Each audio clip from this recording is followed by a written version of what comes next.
Hello hi नमस्कार। आज मी बनवते आहे पनीर मसाला। चला दाखवते तुम्हाला रेसिपी। इथे मी पाव किलो पनीर घेतला आहे, त्याचे तुकडे करून घेतले आणि त्याला गरम तेलामध्ये फ्राय करायला टाकलं।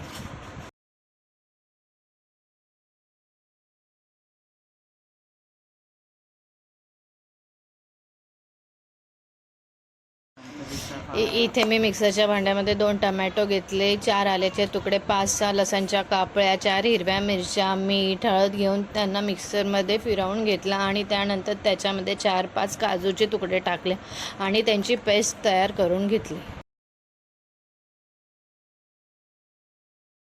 इथे पनीर फ्राय झाले आहेत आणि त्यांना मस्त गोल्डन ब्राऊन कलर आला आहे आणि मस्त फ्राय झाले आहेत। तर आता मी त्यांना प्लेटमध्ये काढून घेते।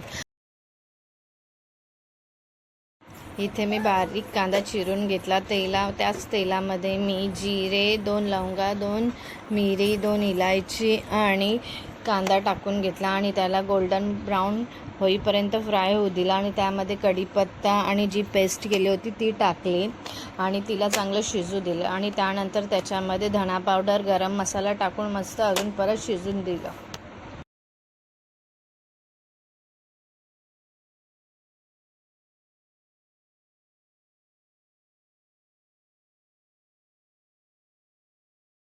मग मी इथे लाल मिरची पावडर आणि काश्मीरी पावडर टाकला आणि त्यामध्ये मी पनीर मसालासुद्धा टाकला आणि सर्व मसाले एकत्र करून घेतले।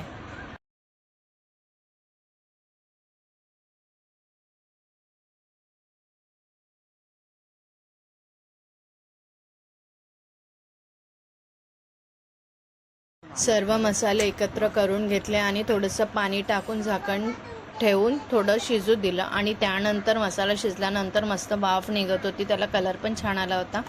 मग मी त्यामध्ये पनीरचे तुकडे टाकले आणि थोडं पाणी टाकलं आणि परत शिजू दिलं आणि मग नंतर मी माझ्याकडे फ्रेश मलाई होती ती टाकली। इथे माझा पनीर मसाला तयार झाला आहे। लाईक करा, शेअर करा, सबस्क्राईब करा, या